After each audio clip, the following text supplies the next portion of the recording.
All right, guys, today I'm making an update video on my current project, which is my 2004 F350, which I'm swapping a 24 valve into. But it's not just a regular 24 valve.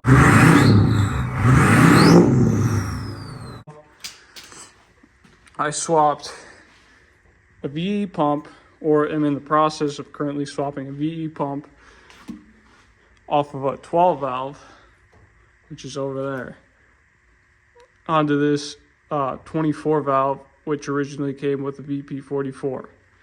So the reason I'm doing that is because a P pump is way more expensive to swap on to one of these, and that 12 valve is crusty and I got a decent deal on it, so I'm just making the best of what I got here. Plus, if I were to do a VP44, I just heard so many unreliable things about VP44s that just kind of ruled it out of the picture, and it would have been more expensive to put a VP44 back on this, which I didn't get this engine with the pump, than to do this swap. So currently it is somewhat assembled. I still need fuel injectors. I still need manifold, intake manifold, exhaust manifold. I got a turbo already over there, HX40. So the injectors I went with are 7x9, 100 horsepower injectors from Diesel Auto Power. And I had them custom set the pop pressures to 260 bar, which is what I heard was recommended for this VE setup. But I don't know if the 100 horsepower amount was the right thing to do. I don't know if I should have went with stock or whatever, if stock would have been better, but that's what I'm going with. That's what I'm going to try out. If it doesn't work, we'll order a new set of injectors. With fuel lines, everybody I read, which on a VE swap for a 24 valve, there's very, very vague and little literature on forums and that kind of stuff on how to do these swaps. What everybody I've seen does is they take time certs and put them on the delivery valve holders, and that kind of makes like an adapter for VP44 fuel lines to this VE pump. What I'm going to be doing is I found a unbent line kit from Scheid that I found on KT Performance website. I'm just going to bend my own lines. They're apparently the correct style, fittings and everything. So they were kind of pricey, $491, something like that. But whatever, sometimes you got to bite the bullet to get things done, right? But yeah, I got that all kind of set in place. What I had to do was take the timing cover off of the 12 valve over there. I had to take the cam out. What I did for that is you have to hold these lifters up, or the tappets up, with these 1/2-inch wooden dowels. So you get 48 inches of wooden dowels, a wooden dowel stick. So divide that by 12, because that's how many you're going to need. They do not come like this. You got to cut them up into 1-foot sections, and you have to bevel the ends just like this and cut a slit on the top. So you get the rods, the 48-inch rod from Home Depot, Ace Hardware, Lowe's, whatever, and you cut them all down. You take them over to your bench grinder or sander, belt sander, whatever, and you shave them down until you get a nice little bevel. And then you also cut a slit about the size, probably 1/2 inch, size of the blade of a either bandsaw or hacksaw. I did it with a hacksaw because I don't have a bandsaw yet, or whatever. But yeah, you stick them in there, you tap them down with a hammer, and you should be able to hold the lifter up. You pull each lifter up, you rubber band them together, and then you're safe to pull out the cam. You're also supposed to put a piece of pipe about 36 inches long in place of the cam, and for a safety in case your holders pop off and your lifters, tappets want to fall down to the bottom end, because you're going to be fishing them out of the oil pan when they do that. So be careful. Don't pull on these when your lifters are held up. So when that happens, you have them all up, all 12 lifters. You pull the cam out nice and easy. You don't want to ding any of your bearings. And then you can pull this front cover apart. Make sure you have it in top dead center when both valves are closed on cylinder 1, or when both exhaust and intake is closed on cylinder 1. There'll be marks. There'll be 2 holes on the cam, 1 hole on the gear for the crank, and then also your pump gear should be in time as well.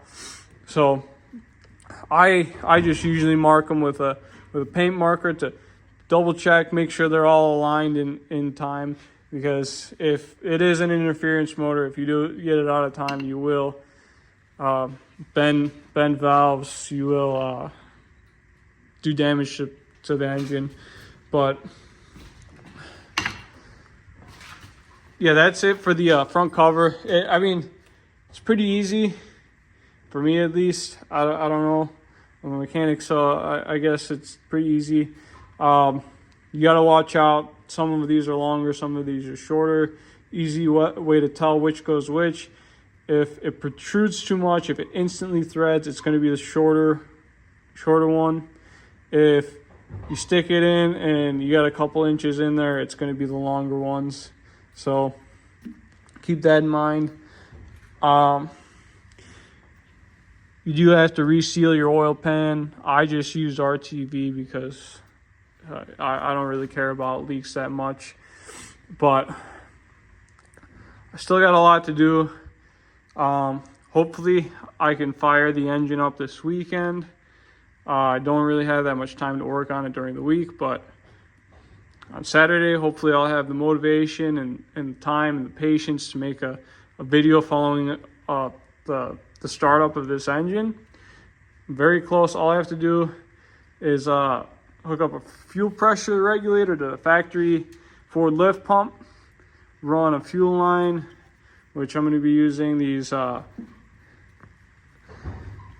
fittings, which are on one side M12 by 1.5, and on this side it's a -6 GIC flare or an AN fitting, which these thread straight to the inlet of the VE pump. So I'll go straight from my fuel pressure regulator, which I'll be probably having at 10 psi, or I'll adjust it. If not, I'll go from the fuel pressure regulator. I'll put a barb, order some 90-degree -6 to 3/8 barb fitting. I ordered 20 feet of blue push lock, twist lock hose, and I'll be going from the pump to the regulator to the lift pump, and then I'll be doing a T into my return on the return side. And so on this side of the pump, you'll see there's a banjo fitting that usually goes in here. You could put the same exact fitting, M12 by 1.5 to -6. So I'll be running this. And on a 24 valve, you got your return on the back of the head. Back here, you can see that.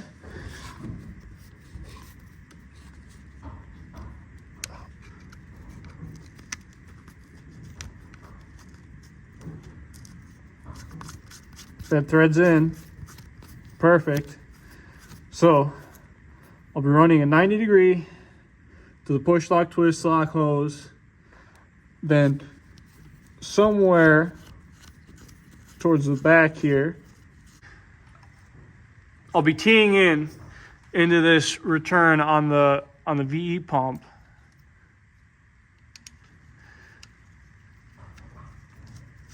Right?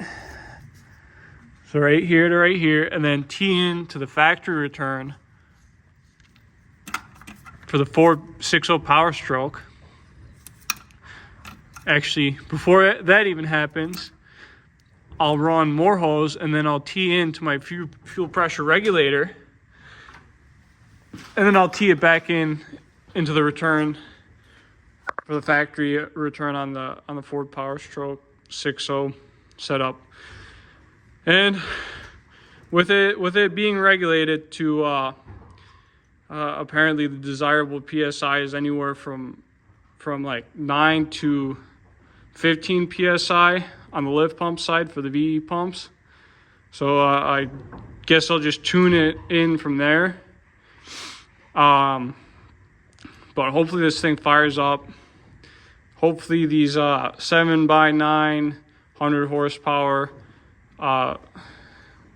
VCO diesel auto power injectors are the right choice for this setup. I don't know. Let me know if you know.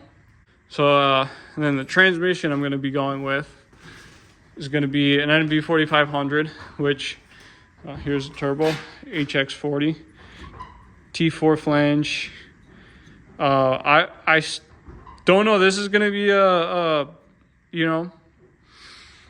going to be a guessing game, seeing if this turbo is the right turbo. I might have to do this H1C over here. This thing looks trash though, but might either go with the H1C or the HX40. I ordered a T4 manifold, so hopefully this HX40 is good. If not, I'll be ordering a T3 manifold. But yeah, here's the NB 4500. Should bolt up. Should only need to drill holes in the cross member.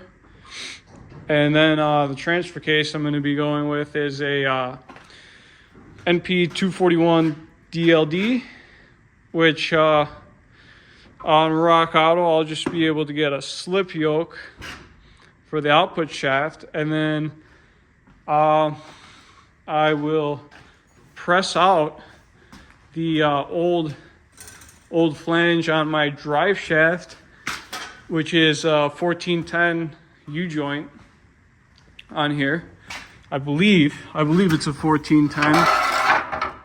I believe on most 1 ton, 3/4 ton trucks it's a 1410 U-joint. If not, you can always get a conversion U-joint. Oh yeah, and the motor mounts I got on this, they're from eBay. They're actually pretty good. I may have to do some adjustments. It does seem slightly crooked in here, but that's going to be for when I put the transmission in to do like the final adjustments, make sure everything's all plumb and squared away and everything like that. The company I got the swap kit, the motor mounts from is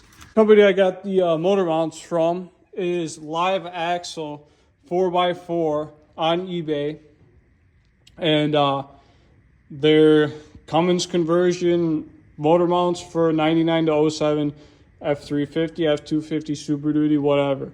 Just type that in on eBay and you'll be able to find them.